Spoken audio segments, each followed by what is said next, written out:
All right, welcome back.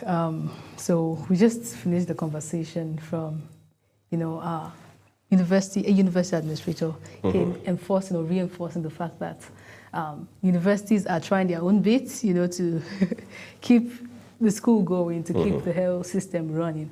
And then he mentioned something that really sounded funny to me. He said there are protocols that, you cannot bypass. For example, they're answerable to a lot of bodies. So you cannot just embark on projects without the body okaying it. And I'm like, how many times, or I don't think that there'll be any reasonable government to see an infrastructural development going on or building going on, and then they say, no, you did not tell us you are building this. For me, it didn't make any sense.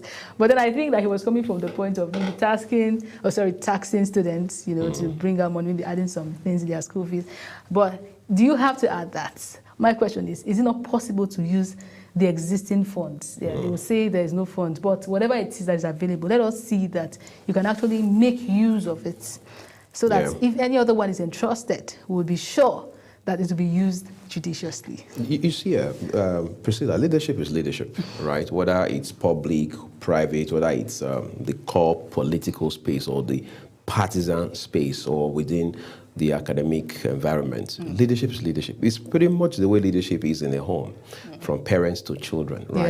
Yes. The same principles. Yes. Accountability, fairness, equity, transparency, and then judicious use of resources. Yes. The fact of the matter is, at some point you are even asking yourself, is the problem insufficiency of funding? Is it a problem of deficit or paucity in funding, or is it just a problem of mismanagement? You have to look at that, right? Even as it stands right now, we have seen many universities in this country who, out of sheer necessity, maybe, just maybe in some cases, desperation, had to start their own ventures, bottled water, fuel station, shopping mall. I know my school used to sell pure water. Quite a number of them, yes. All right? They do all of that, right? The question is, do we have transparency in those processes? Do we not still have, I'm just asking, I've not heard of cases, but do we not still have instances of people mismanaging those funds that are supposed to be for the overall good of the university and things like that? So our problems are more systemic than they are about whether you have the money or you don't have the money. Even if government wakes up today and says, we want to be giving ₦1 trillion to all the public, in fact, we want to give it to ASU, 1 trillion every 30 calendar days, which is 12 trillion in a year. Are we going to come back after a year or two and still be asking questions of how much did Priscilla get? How much does she have now? What did she spend? What is she spending on? So those are some of the concerns that we have. So we have to address all of those. However, we must also realize that just as the same way we talk about businesses, we talk about the private sector elements, right? Universities are also in competition on a global scale. Yes. That's why there's the world ranking of universities. Yes. So when our universities are ranked, how do we rank? Where are we in the ranking? We must look at that. And if we're not favorably ranked, what are the factors that are inhibiting us, that are holding us back? We must address those issues. How much do we spend every academic session? How much do we invest, for example, say from the government side, on research? It's very important. Yes. Up until this point, for instance, most of the researches that are groundbreaking, especially as it has to do with data and statistics, they are funded by non-state actors from outside of Africa, not even within Africa.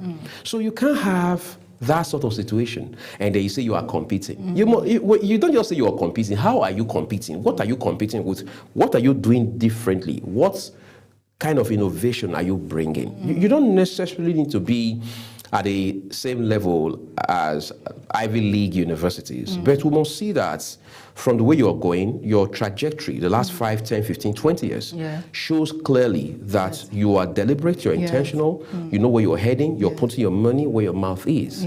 Otherwise, we are going to continue to come here on the program and talk about ASU strike tomorrow, NASU strike, and all the other unions in the academia are going on strike. I think ultimately it's an issue of Konima and die, Konima and burial.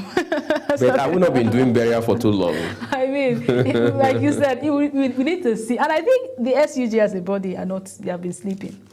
NANS. Do you really want to talk about SUG? Yeah, we want to talk about it, really, because Anyways, this is conversation for another day. Right. Yeah, but it turns out this is the much time we're allowed to take on the program this morning. Yeah. However, we would like to say a big thank you to our viewers, as always, for taking our time to join us here on the program. Remember as well that the views of all of our guests across all of our programs are their opinions. I'm Uyi Agumofwegbe saying we appreciate your time with us. And I'm Priscilla Obasi, wishing you a beautiful day ahead.